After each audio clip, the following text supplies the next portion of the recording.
Assalamu alaikum everyone. I hope you all are doing well. Welcome back to my channel.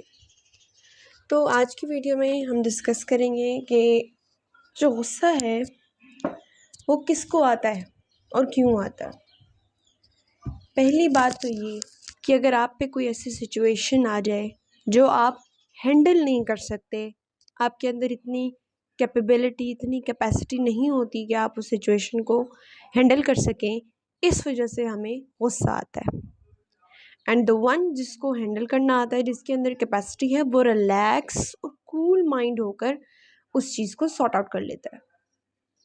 اور غصہ اس کو آتا ہے جس کے اندر کیپیسٹی نہیں ہوتی، حالات کو فیس کرنے کی کیپیسٹی جس میں نہ ہو۔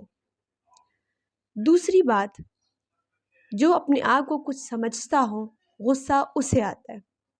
فار ایگزامپل، اگر میں آفس میں جاؤں اور میرے لیے جو گارڈ ہے اس نے دروازہ نہیں کھولا، میں نے خود کھولا دروازہ، تو مجھے اس بات پہ غصہ آئے گا کہ اس نے میرے لیے دروازہ نہیں کھولا، یہ پیسے کس چیز کے لیتا ہے، یہ کھڑا کیوں ہے ادھر۔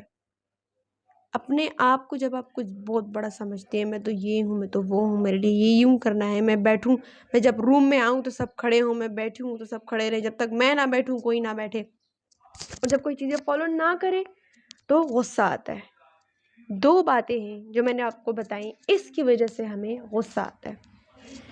تیسری بات، جب آپ کو غصہ آ رہا ہو، کوئی ایسی سچویشن ہو، تو تھوڑی دیر کے لیے، 2 منٹ کے لیے ذرا غور سے دیکھیں، آبزرو کریں کہ اب اس کا سلوشن کیا ہے۔ مسئلہ تو بن گیا، اب اس کا سلوشن کیا ہے۔ سوچیں اس بارے میں، اس کے سلوشن کے بارے میں سوچیں، بجائے اس کے کہ آپ چیخنا، چلانا، مار کٹائی، گالم گلوچ اس پر اتر آئیں۔ جب کوئی مسئلہ ہو، کوئی سامنے والا آپ پر چیخ رہا ہو، غصہ کر رہا ہو، تو جب وہ سب بول کے خاموش ہو جائے نا، دین آپ اس سے پوچھیں کہ اس مسئلے کا حل کیا ہے، اب حل ڈھونڈتے ہیں۔ وہ خود ہی امبیرس ہو جائے گا، اس کو اپنا آپ ہی برا لگے گا۔ اگر وہ بھی آگے سے شور کر رہا ہے، گالیاں دے رہا ہے، آپ بھی ادھر سے گالیاں دے رہے ہیں، شور کر رہے ہیں، تو کیا فائدہ؟ سامنے والے کو بولنے دیں، جتنا وہ بولنا چاہتا ہے اس کو بولنے دیں، کچھ نہ کہیں اس کو بیچ میں۔ لیکن جب وہ غصہ کر لے، سب کچھ بول لے، دین اس سے پوچھے کہ اب اس کا سلوشن کیا ہے، وہ خود ہی سمجھ جائے گا۔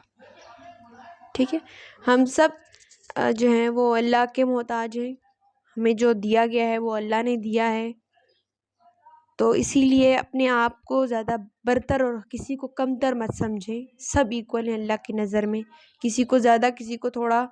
اگر کسی کو زیادہ دیا تو وہ اس کا امتحان ہے، اور کسی کو کم دیا ہے تو وہ اس لیے دیا کہ وہ اللہ سے مانگے، اللہ کے قریب رہے، اور جس کو زیادہ دیا ہے وہ بھی اللہ کے قریب رہے۔ اب یہ اس پہ ڈیپینڈ کرتا ہے کہ وہ کیسے اس چیز کو موو آن کرتا ہے، کیسے اپنی اس نعمتوں کا شکر ادا کرتا ہے، کیسے ان کا استعمال کرتا ہے۔ ٹھیک، سو آئی ہوپ کہ آپ کو آج کی ویڈیو اچھی لگی ہوگی۔ اگر میرے چینل پر نئے ہیں تو please like, share and subscribe. اپنا بہت سارا خیال رکھیے۔ اللہ حافظ اینڈ جمعہ مبارک۔